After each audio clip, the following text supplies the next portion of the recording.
میں سوچ رہا کہ عاقب میں نے سنگر بننا ہے، لیکن میں نے کتنا بڑا سنگر بننا ہے، میری حد کیا ہوگی، میں نے کہاں تک پہنچنا ہے. تو میں نے سوچا کیوں نہ اپنے لیے کوئی رول ماڈل میں طے کروں کہ میں نے اس تک پہنچنا ہے. تو میں نے سوچنا شروع کیا کہ دنیا میں ابھی تک سب سے بڑا سنگر کون آیا ہے. تو میرے مائنڈ میں ایک سنگر آیا، اس کا نام ہے مائیکل جیکسن. میں اس کا بہت بڑا فین بھی تھا. لوگ کہتے ہیں یہ بڑا برا وقت ہے، میں کہتا ہوں اسلام نے صحابہ تابعین کے بعد اگر کوئی اچھا وقت دیکھا ہے نا تو یہ آج کا زمانہ ہے. کس مبارک دور کی آپ بات کر رہے ہیں؟ مبارک دور صحابہ تابعین تبع تابعین کے بعد اب آیا ہے. محتاج نظر ہے حال میرا سرکار، توجہ فرمائے سرکار، توجہ فرمائے. اب یہی کرامت اگر جو ہے وہ بڑا فتنہ جو جہلم کا ہے، مرزا انجینئر، کہ جو اصحاب رسول صلی اللہ علیہ وآلہ وسلم کے خلاف زبان درازیاں، یہاں تک وہ آگے نکل چکا ہے کہ وہ کہتا ہے کہ صحابہ تابعین کے بعد سب سے بہتر زمانہ میرا زمانہ ہے. اب پتہ نہیں کیا کچھ یہ دعوے سکرین کے پیچھے کرتا ہے، سکرین پر تو اس طرح کے دعوے یہ کرتا ہے، یہاں تک پہنچ چکا ہے اس کے یہ اپنے دعووں کے اندر کہ کہتا ہے صحابہ کرام رضوان اللہ تعالیٰ علیہ مجمعین اور تابعین کے بعد سب سے بہتر زمانہ میرا زمانہ ہے. اب یہی غوث اعظم رحمہ اللہ تعالیٰ آپ کی کرامت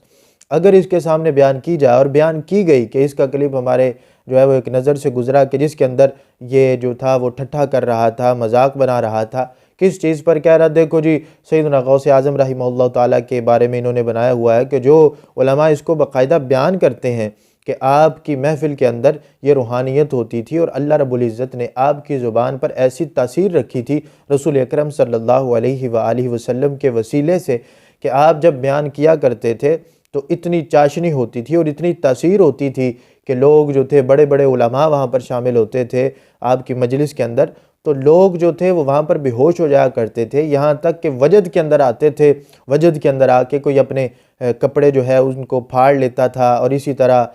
جو ہے وہ یہاں تک کہ موت بھی واقع ہو جاتی تھی. تو یہ وہاں پر مذاق بناتا رہا، دیکھو جی رسول اکرم صلی اللہ علیہ وآلہ وسلم کے لیے تو ایسی چیزیں ثابت نہیں ہیں. رسول اکرم صلی اللہ علیہ وآلہ وسلم آپ کی مجلس میں بھی تو صحابہ آیا کرتے تھے، ان کو تو کوئی وجد طاری نہیں ہوتا تھا، نہ وہاں پر کوئی بے ہوش ہوتا تھا، نہ آپ کو دیکھ کر جو ہے وہ کسی پر وجد طاری ہوتا تھا. یعنی اس طرح کے معاملات کہتے ہیں رسول اکرم صلی اللہ علیہ وآلہ وسلم کے سامنے تو نہیں ہوتے تھے. اسی طرح پھر حضرت سیدنا ابوبکر صدیق رضی اللہ تعالیٰ عنہ، حضرت عمر فاروق، حضرت عثمان غنی، حضرت مولا علی رضی اللہ تعالیٰ عنہ مجمعین، ان کی بھی مجالس ہوتی تھی، لیکن وہاں پر تو ایسا معاملہ نہیں ہوتا تھا. اب اس کے پیچھے چلنے والے یہ جو لبرل حضرات ہیں جن کا دین کے ساتھ کوئی تعلق نہیں ہے، اب کہتے ہیں دیکھو عقل میں تو یہ بات بڑی آتی ہے اور بڑی یہ اچھی لگتی ہے کہ دیکھو رسول اکرم صلی اللہ علیہ وآلہ وسلم کے لیے ایک چیز نہیں ہے اور پھر اصحاب رسول صلی اللہ علیہ وآلہ وسلم کے لیے نہیں ہے، تو کس طرح شیخ عبد القادر جیلانی یعنی غوث اعظم رحمہ اللہ تعالیٰ ان کے لیے کیسے ہو سکتی ہے؟ کیا سرکار کی زبان کے اندر تاثیر نہیں تھی؟ کیا رسول اکرم صلی اللہ علیہ وآلہ وسلم آپ کی مجلس کے اندر اللہ رب العزت نے برکتیں نہیں رکھی تھی؟ تو اس طرح کا تو معاملہ ہو ہی نہیں سکتا کہ شیخ عبد القادر جیلانی رحمہ اللہ تعالیٰ ان کو تو پھر رسول پاک صلی اللہ علیہ وآلہ وسلم سے اوپر ماننا پڑے گا. یعنی اس طرح کی پھر شیطانی سوچیں جو ان کے دماغ کے اندر وہ شیطان ڈالتا ہے، وہ لعین ابلیس، یہ اس کے پیچھے چلتے ہوئے پھر اس طرح کی گفتگو کرنا شروع کر دیتے ہیں، اور پھر اس قاعدے کو بتاتے ہوئے یہ کہتے ہیں دیکھیں جی یہ قاعدہ بنا کہتے ہیں دیکھیں جی رسول اکرم صلی اللہ علیہ وآلہ وسلم سے یہ اپنے ولیوں کو آگے بڑھا دیتے ہیں، اور پھر وہ بابوں والے وہ جو ہے وہ عجیب قسم کے اشعار پڑھنا اور پھر آگے جتنی یہ گردان ہے وہ آگے چلا دیتے ہیں. اب دیکھیے کہ اس کے وہی بے وقوف سٹوڈنٹس، ان میں سے میں ایک شخصیت کا آپ کے سامنے نام لوں گا کہ عاقب فرید نامی اس کا ایک سٹوڈنٹ ہے، یہ مرزا انجینئر کا، اس کا ایک مقلد میں کہوں گا، کیونکہ پھر یہ سوال پوچھتے ہیں کہ دیکھیں جی آپ مقلد کیوں کہتے ہیں، حالانکہ ہم مرزا کے پیچھے تو نہیں چلتے، جب کہ پوری امت اگر ایک حدیث کا مطلب کچھ اور بیان کرے اور ان کا مرزا یہ جو ہے یہ کچھ اور بیان کرے تو یہ امت کی نہیں مانیں گے بلکہ یہ مرزا انجینئر کی تقلید کریں گے، تو اس وجہ سے ان کو ہم مقلد کہتے ہیں. تو وہ ایک مقلد ہے عاقب فرید کہ جو پہلے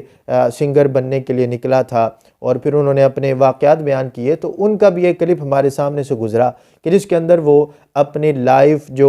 ہسٹری تھی وہ بتا رہے تھے کہ کس طرح میں جو ہوں وہ دین کی طرف آیا. تو انہوں نے شروع کیا یہاں سے کہ میں سنگر بننے کے لیے نکلا تھا. اب وہ یہ بیان کرتے کرتے اب دیکھیے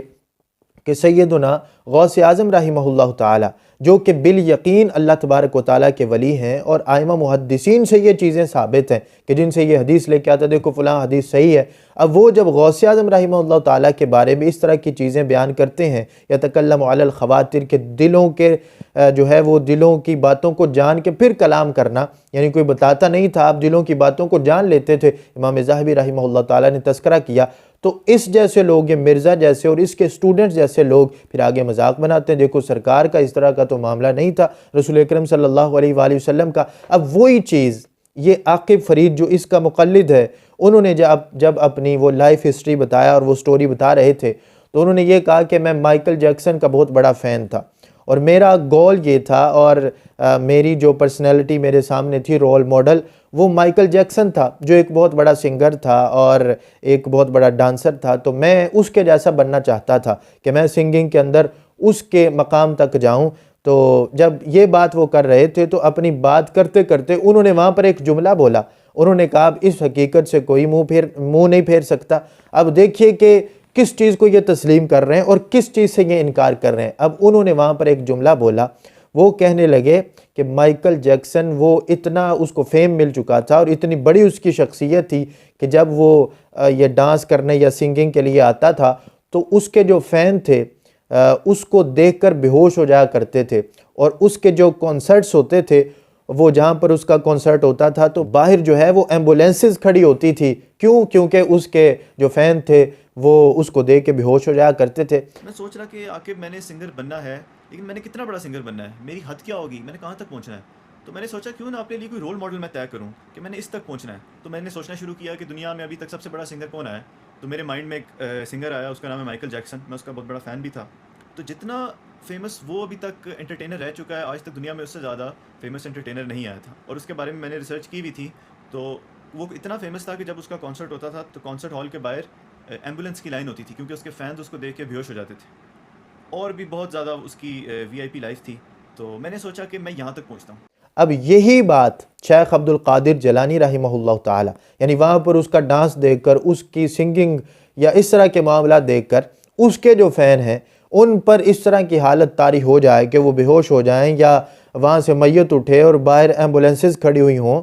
کہ یہاں پر لوگ بے ہوش ہوں گے، صرف کس وجہ سے کہ اس سنگر کو دیکھ کر، وہ جو ایک کافر تھا، اس کی زبان کے اندر یہ چاشنی مان لیں، وہ تاثیر مان لیں کہ ہاں اس کافر کو دیکھ کر لوگ بے ہوش ہو جاتے تھے۔ یہ سارے معاملات تھے وہاں پر۔ ان کو یہ یاد نہیں آتا کہ رسول اکرم صلی اللہ علیہ وآلہ وسلم کہ جن کی شخصیت جیسی شخصیت تو کائنات کے اندر موجود نہیں ہے، سب سے بڑی ذات اللہ تبارک و تعالیٰ کے بعد وہ رسول اکرم صلی اللہ علیہ وآلہ وسلم کی ذات ہے، لیکن آپ کی مجلس میں تو ایسا نہیں ہوتا تھا۔ اب دیکھیے کہ ادھر شیخ عبد القادر جیلانی رحمہ اللہ تعالیٰ کہ آپ کی جو کرامات ہیں ان کا مرکز معجزہ ہے، اور وہ رسول اکرم صلی اللہ علیہ وآلہ وسلم کا وسیلہ ہے کہ یہ معجزے سے ہی آگے کرامت حصہ ہوتی ہے۔ کہ دیکھو جس ولی کا مقام یہ ہے کہ وہ اس طرح کے معاملات اس کے ہاتھ سے سرزد ہوتے ہیں کہ جو عقل سے ورا ہوتے ہیں، اور پھر جو ہے لوگوں کی عقل میں اور سمجھ میں نہیں آتے، تو ادھر رسول اکرم صلی اللہ علیہ وسلم یعنی ان کے جو نبی ہیں ان کا کیا مقام ہوگا، تو یہ آگے اس بیس پر کرامت ہوتی ہے۔ لیکن یہ پھر اس کو آگے ٹکرانا شروع اور پھر اس کا مقابلہ کرنا شروع کر دیتے ہیں۔ اب ان سے ہم پوچھنا چاہتے ہیں کہ یہاں پر اب یہ اس کے مقلدین ہیں کہ جو ادھر غوث اعظم رحمہ اللہ تعالیٰ کے لیے نہیں مانیں گے، کسی ولی کے لیے نہیں مانیں گے، کسی نبی کے لیے نہیں مانیں گے، کسی صحابی کے لیے نہیں مانیں گے، لیکن ادھر وہ مائیکل جیکسن وہ جو کافر تھا اس کے لیے یہ بیٹھ کے باقاعدہ مان رہا ہے، اور آن دی ریکارڈ یہ باتیں ویسے بھی موجود ہیں کہ ادھر کافر جو تھے وہ اس کو دیکھ کر اس طرح بے ہوش ہو جاتے تھے اور اس طرح کے معاملات تھے۔ تو اگر ان کو دیکھ کے اس طرح کا معاملہ ہو سکتا ہے تو پھر یہ یاد رکھیے کہ اللہ تبارک و تعالیٰ اپنے ولی کی زبان کے اندر بھی یہ تاثیر پیدا کر سکتا ہے کہ آگے معاملات ہوں۔ اب رسول اکرم صلی اللہ علیہ وآلہ وسلم آپ کی جو حیات طیبہ ہے، کیونکہ آپ مرکز ہیں دین کا، اب وہاں پر جو ہے وہ اس طرح کے معاملات اگر ہونے شروع ہو جاتے تو پھر آگے دین نے چلنا تھا، اور پھر جو ہے بالمؤمنین رؤوف الرحیم کے الفاظ سرکار کے لیے قرآن کے اندر موجود ہیں۔ تو یہ حکمتیں تھیں کہ جس وجہ سے اس وقت اس طرح کے معاملات جو ہیں وہ کثیر سے تعداد کے اندر وہ ظاہر نہیں ہوئے، کیونکہ آگے دین نے چلنا تھا۔ اور وہ ساری چیزیں جو علماء نے پہلے سے بیان کی ہوئی ہیں کہ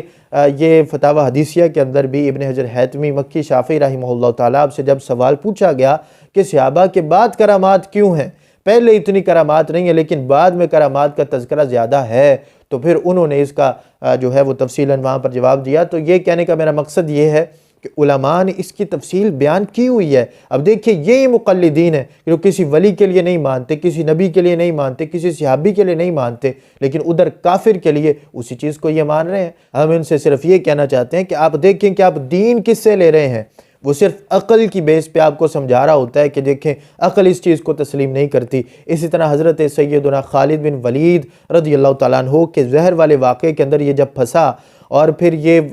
جو ہے اس کے پاس کوئی دلیل باقی نہ رہی، تو اس کا کوئی مقلد نہیں اٹھا کہ مرزا کے پاس، یہ جو اپنے آپ کو علمی کتابی کہتا ہے، اس کے پاس کوئی ایسی دلیل ہو کہ خالد بن ولید رضی اللہ تعالیٰ عنہ آپ کا جو واقعہ ہے جو حدیث کی کتابوں کے اندر درج ہے وہ کسی اعتبار سے بھی ضعیف ہو۔ کوئی ایک روایت بھی یہ نہیں دکھا سکا، حالانکہ دوسری طرف یہ موجود تھا کہ خالد بن ولید رضی اللہ تعالیٰ عنہ کا یہ واقعہ صحیح ہے اور محدثین نے اس کو ذکر کیا ہے، اور یہ عقل سے ورا ہے چونکہ یہ کرامت ہے۔ اس طرح جب معجزہ ہے کہ چاند کیسے دو ٹکڑے ہو سکتا ہے، رسول اکرم صلی اللہ علیہ وآلہ وسلم آپ کی انگلیوں سے چشمے کیسے نکل سکتے ہیں، ایک آنکھ نکل آئے تو پھر سرکار لگا دیں تو وہ آنکھ کیسے ٹھیک ہو سکتی ہے کہ صحابہ کرام رضوان اللہ تعالیٰ علیہ مجمعین یہ کہیں کہ ہمیں جو ہے محسوس ہی نہیں ہوتا تھا کہ کون سی آنکھ ہے کہ جس پہ زخم تھا۔ اس طرح جو ہے رسول اکرم صلی اللہ علیہ وآلہ وسلم نے اس کو ٹھیک کیا۔ تو اس طرح جو دیگر معجزات ہیں اگر عقل پر ہی تولنا ہے تو پھر یہ کس طرح ثابت کرو گے اور کفر کو کیسے سمجھاؤ گے کہ دین کے اندر یہ معاملات بھی ہوتے ہیں؟ آصف بن برخیہ کا تخت لانا پلک جھپکنے میں امت کو کیسے سمجھاؤ گے اگر اسی کوئی رکھنا ہے؟ اس میں اور بھی بہت زیادہ تفصیل موجود ہے۔ میں صرف اس کے مقلدین کو یہ کہوں گا کہ یہ اس وقت پوری امت کے خلاف کھڑا ہوا ہے، یہ مرزا انجینئر۔ اس کا تو جو حال ہونا ہے اور جو ہے مرنے کے بعد اس کے جو معاملات ہونے ہیں وہ تو ہونے ہیں، لیکن اس کے مقلدین تو یہ ہوش کریں کہ ساری امت کیسے غلط ہو سکتی ہے، یہ اکیلا بندہ 1400 سال بعد کیسے صحیح ہو سکتا ہے۔ یہاں تک کہ کئی کتابیں ایسی ہیں احادیث کی یا دوسری کتابیں وہ مفقود ہو چکی ہیں، آج ان کے نسخے بھی موجود نہیں ہیں۔ اس وقت موجود تھے لیکن آج موجود نہیں ہیں، تو اس وقت کے علماء نے تحقیق کر کے تحریک کر کے پھر امت تک جو دین پہنچایا وہی اصل میں دین ہے کہ جو ہے وہ ایک لڑی کے لحاظ سے آگے امت تک پہنچ رہا ہے۔ آج 1400 سال بعد ایک بندہ اٹھ کے کہتا ہے کہ جی سارے ہی گمراہ تھے، اور معاذ اللہ تابعین کے بارے میں اٹھ کے یہ کہہ دیتا ہے کہ تابعین سے بڑا کوئی گمراہ نہیں تھا، معاذ اللہ تابعین جو تھے وہ ان سے بڑا کوئی جھوٹا نہیں تھا، اس طرح کے وہ لفظ بول دیتا ہے۔ تو آپ سمجھتے ہیں کہ ایسا بندہ وہ حق پر ہوگا؟ تو ہرگز وہ حق پہ نہیں ہے۔ یہ ذرا اس کو جو ہے اس کے اندر تحریک کریں، اس کو سمجھیں کہ دین کے اصل میں دین کا مخلص کون ہے اور دین کا غدار کون ہے۔